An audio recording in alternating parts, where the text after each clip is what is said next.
Hello friends, welcome to Flourish Learning. शिक्षणाने माणूस समृद्ध होतो. चला तर मग आज आपण इयत्ता 7वीचा पाठ 12वा परिमिती व क्षेत्रफळ मधील सराव संच 47 शिकूयात, समजून घेऊयात आणि समृद्ध होऊयात. सराव संच 47 मधील पहिला प्रश्न आहे, घनाच्या बाजू खालीलप्रमाणे असल्यास त्याचे एकूण पृष्ठफळ काढा. तर आपल्याला घनाच्या बाजू दिलेल्या आहेत आणि त्यावरून आपल्याला काय करायचं आहे, घनाचं पृष्ठफळ काढायचं आहे. पहिला प्रश्न आहे, बाजू बरोबर 3 सेंटीमीटर. घनाचे एकूण पृष्ठफळ बरोबर सूत्र माहिती आहे आपल्याला, 6 गुणिले एलचा वर्ग म्हणजेच लांबीचा वर्ग. मग काय होईल, 6 गुणिले 3चा वर्ग, कारण तर बाजू आपल्याला 3 दिलेली आहे म्हणून 3 सेंटीमीटरचा आपण वर्ग करणार आहोत. 3चा वर्ग आपल्याला माहिती आहे. काय आहे 3चा वर्ग, तर 6 गुणिले 9 होईल. 9चा पाडा येतो आपल्याला, 9 सक्क 54, म्हणजेच काय असेल उत्तर काय येईल आपलं, 54 चौरस सेंटीमीटर.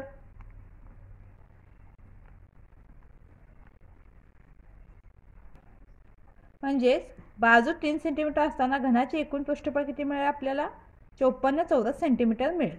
त्यानंतर बाजू 5 सेंटीमीटर असताना घनाचे एकूण पृष्ठफळ बरोबर काय होईल, तर 6 गुणिले बाजूचा वर्ग म्हणजेच लांबीचा वर्ग. तर काय होईल, 6 गुणिले 5चा वर्ग होईल.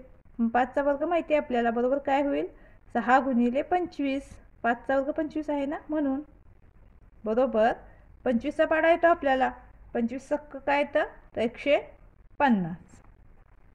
बरोबर काय असेल, 150 चौरस सेंटीमीटर. म्हणजे बाजू 5 सेंटीमीटर असताना घनाचे एकूण पृष्ठफळ 150 चौरस सेंटीमीटर असेल. त्यानंतर तिसरा प्रश्न, बाजू बरोबर 7.2 मीटर दिले असता घनाचे एकूण पृष्ठफळ बरोबर 6 गुणिले बाजूचा वर्ग म्हणून 6 गुणिले 7.2 कंसाचा वर्ग होईल.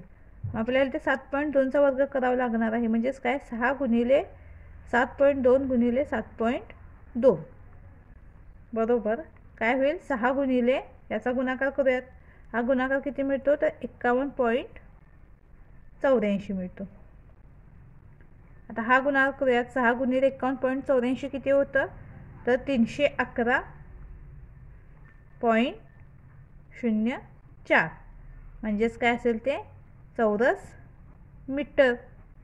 कारण इथं आपल्याला जे बाजू दिलेली आहे ती मीटरमध्ये दिलेली आहे, म्हणजे उत्तर काय होईल आपलं, चौरस मीटरमध्ये. म्हणजे बाजू 7.2 मीटर असताना घनाचे एकूण पृष्ठफळ 311.04 चौरस मीटर असं आपल्याला मिळेल.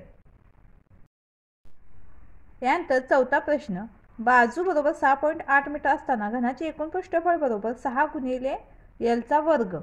मग काय होईल, 6 गुणिले 6.8चा काय होईल, वर्ग होईल. बरोबर 6 गुणिले आपण आता 6.8चा वर्ग घेणार आहोत, तर तो किती येतो, 46.24 येतो. आता यांचा गुणाकार करूयात. तर हा गुणाकार किती येतो, 277.44. म्हणजेच काय असेल, 277.44 चौरस मीटर. म्हणजेच बाजू 6.8 मीटर असताना घनाचे एकूण पृष्ठफळ 277.44 चौरस मीटर असेल. त्यानंतर पाचवा प्रश्न, बाजू बरोबर 5.5 मीटर असताना घनाचे एकूण पृष्ठफळ बरोबर 6 गुणिले एलचा वर्ग. म्हणजेच काय होईल, 6 गुणिले 5.5चा वर्ग बरोबर 6 गुणिले 5.5चा वर्ग काय येईल, तर 30.25 येईल. आता याचा गुणाकार करूयात. हा गुणाकार किती मिळतो, तर 181.5 मिळतो. म्हणजेच काय, 181.5 चौरस मीटर. म्हणजेच बाजू 5.5 मीटर असताना घनाचे एकूण पृष्ठफळ आपल्याला 181.5 चौरस मीटर असे मिळेल. तर प्रश्न 1 मधील 5 उदाहरणे आपली सोडवून झालेली आहेत. आता प्रश्न 2 पाहूयात आपण. खाली इष्टिकाचितीची लांबी, रुंदी व उंची अनुक्रमे दिलेली आहे. त्यावरून त्यांचे पृष्ठफळ एकूण पृष्ठफळ काढा. तर आपल्याला इथे इष्टिकाचितीची लांबी, रुंदी आणि उंची दिलेली आहे, त्यावरून आपल्याला तिचं पृष्ठफळ काढायचं आहे. तर यामध्ये 4 गणित आपल्याला दिलेले आहेत, तर ते आपण सोडवून पाहूया. येथे लांबी बरोबर 12 सेंटीमीटर, रुंदी बरोबर 10 सेंटीमीटर, उंची बरोबर 5 सेंटीमीटर आपल्याला दिलेली आहे. इष्टिकाचितीचे एकूण पृष्ठफळ बरोबर सूत्र काय आहे माहिती आहे आपल्याला.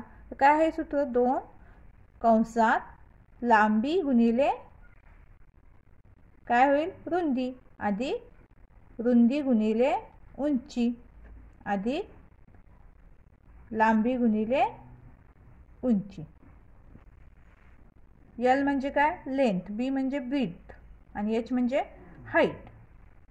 हे सूत्र तुम्ही पाठ करून ठेवा म्हणजे काय होईल आपण उदाहरण पटकन सोडवू शकतो. आता काय करायचं या किमती यामध्ये ठेवायचे आणि हे गणित आपण सोडवूया. बरोबर काय होईल 2 गुणिले 2 कंसात 12 गुणिले 10 लांबी आणि रुंदी यांचा गुणाकार अधिक नंतर काय होईल 10 गुणिले 5 रुंदी आणि उंची अधिक 5 आणि 12 यांचा गुणाकार होईल 12 गुणिले 5 कंस पूर्ण. आता हे सोडवूयात. हे 2 आहे तसंच ठेवूयात. 12 गुणिले 10 येतं आपल्याला किती होतं ते 12 × 120 अधिक 10 × 5 = 50 अधिक 12 × 5 = 60. तर गणित सोडवत असताना आपल्याला पाढे-पाठ असणं खूप गरजेचं आहे. त्यामुळे काय होतं आपल्या गणिती क्रिया पटकन पूर्ण होतात. तुम्ही रोज एक पाढा देखील पाठ केलात तरी आरामात तुम्ही 30पर्यंत पाढे-पाठ करू शकताय. त्यानंतर 2 हे आहे तशी राहील. त्यानंतर सगळ्यांची बेरीज करूयात आपण 120 अधिक 50 अधिक 60 किती येते ती 230 येते. मग आता काय होईल तर 2 गुणिले 230 मग 23 दुनी 46 आपल्याला माहिती आहे आणि हे शून्य आहे तसं म्हणजे काय येईल 460. मग आपण पृष्ठफळ कसं लिहितो तर ते चौरस सेंटीमीटरमध्ये लिहितो म्हणून 460 चौरस सेंटीमीटर असं हे उत्तर मिळेल आपल्याला. म्हणजेच इष्टिकाची तिची एकूण पृष्ठफळ बरोबर 460 चौरस सेंटीमीटर. यानंतर दुसऱ्या प्रश्नातील दुसरा प्रश्न लांबी बरोबर 5 सेंटीमीटर रुंदी बरोबर 3.5 सेंटीमीटर उंची बरोबर 1.4 सेंटीमीटर ही माहिती आपल्याला दिलेली आहे.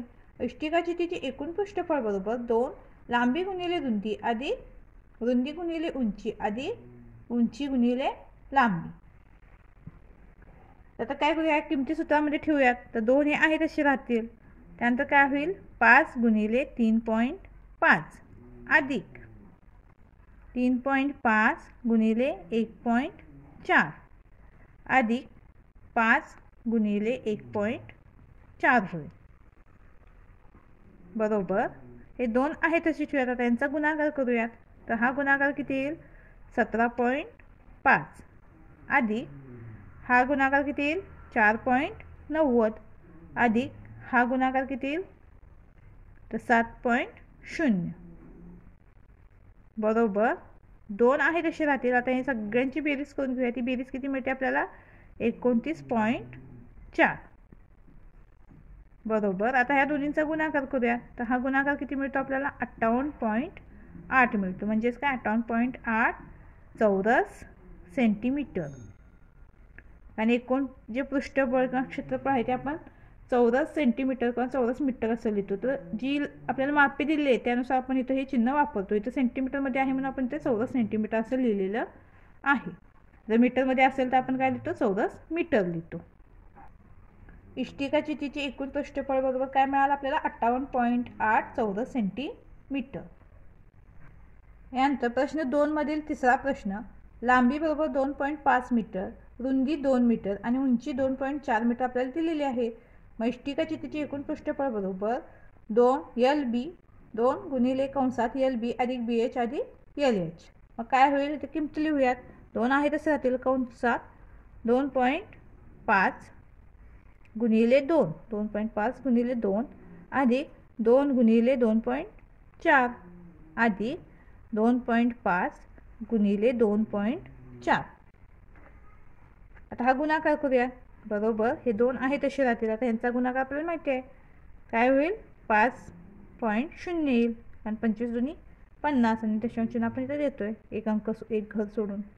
त्यानंतर हा किती येईल गुणाकार 24 दुनी 48 म्हणून 4.8 अधिक हा गुणाकार किती येईल 6.0 बरोबर. आता काय करूयात यांची बेरीज करूयात. हे 2 आहे तशी राहतील कंसात. आता सगळ्यांची बेरीज येईल किती येईल ती बेरीज तर 15.8 येईल बरोबर. आता या दोन्हींचा गुणाकार करूयात. हा गुणाकार किती येतो तर 31.6 31.6 काय असेल चौरस मीटर. इष्टिका चितीचे एकूण पृष्ठफळ बरोबर काय असेल 31.6 चौरस मीटर. यानंतर प्रश्न 2 मधील चौथा प्रश्न आहे. लांबी बरोबर 8 मीटर, रुंदी बरोबर 5 मीटर, उंची बरोबर 3.5 मीटर. तर इष्टिका चितीचे एकूण पृष्ठफळ बरोबर 2 कंसात LB अधिक BH अधिक LH. आता हे किमती ठेवूयात. 2 गुणिले कंसात काय होईल 8 गुणिले 5 अधिक 5 गुणिले 3.5 अधिक 8 गुणिले 3.5 बरोबर 2 आहे तसे राहतील. आता त्यांचा गुणाकार करूया.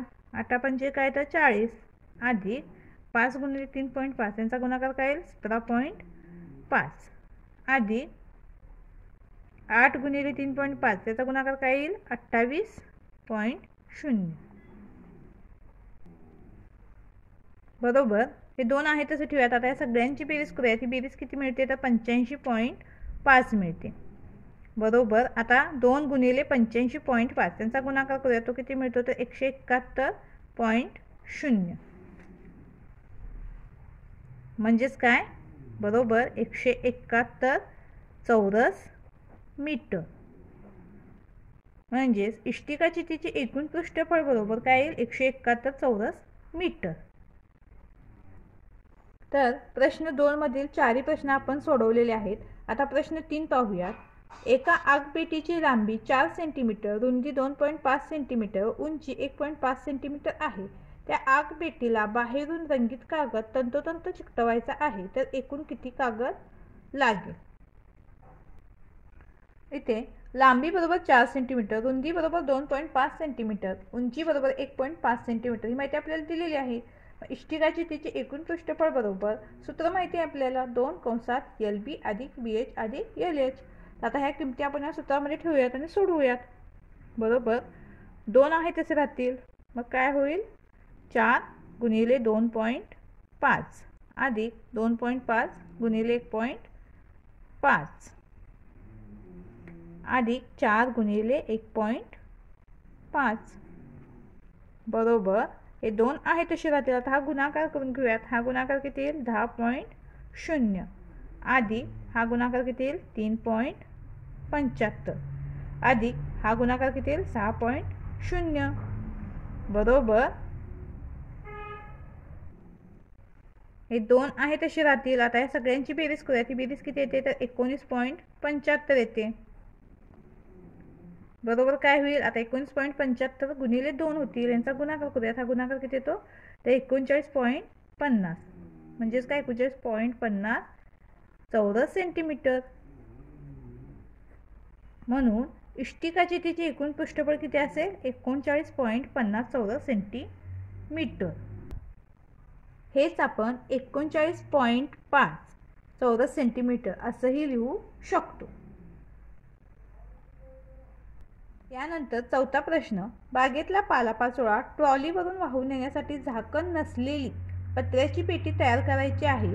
तिची लांबी 1.5 मीटर, रुंदी 1 मीटर व उंची 1 मीटर आहे. त्यासाठी एकूण किती पत्रा लागेल. ती पेटी आतून व बाहेरून गंजविरोधक रंगाने रंगवायची आहे. तर 150 रुपये प्रति चौरस मीटर प्रमाणे ती पेटी रंगवण्यास किती खर्च येईल. तर आधी आपल्याला किती पत्रा लागेल ते काढायचं आहे. त्यानंतर खर्च किती येईल हे काढायचं आहे. चला तर मग सोडूया. इथे लांबी बरोबर 1.5 मीटर, रुंदी बरोबर 1 मीटर आणि उंची बरोबर 1 मीटर आपल्याला दिलेलं आहे. मग इष्टिकाची तिथे एकूण पृष्ठफळ बरोबर 2 कंसात LB अधिक BH अधिक LH. तर आपण काय करत आहोत डायरेक्ट आता इकडे सोडून बघूयात. तर काय होईल कंसात 1.5 गुणिले 1 अधिक 2 हे आपण आहे ते आत कंसामध्येच घेतोय गुणिले 1 गुणिले 1 अधिक 2 गुणिले 1.5 अधिक गुणिले 1 बरोबर. काय होईल 1.5 गुणिले 1 हे 1.5 आहे तसे राहतील अधिक 2 अधिक 3.0 यांची बेरीज करूयात. तर बेरीज किती मिळते आपल्याला 6.5 मिळते. म्हणजेच काय 6.5 चौरस मीटर. म्हणजेच इष्टिका चितीचे एकूण पृष्ठफळ बरोबर 6.5 चौरस मीटर.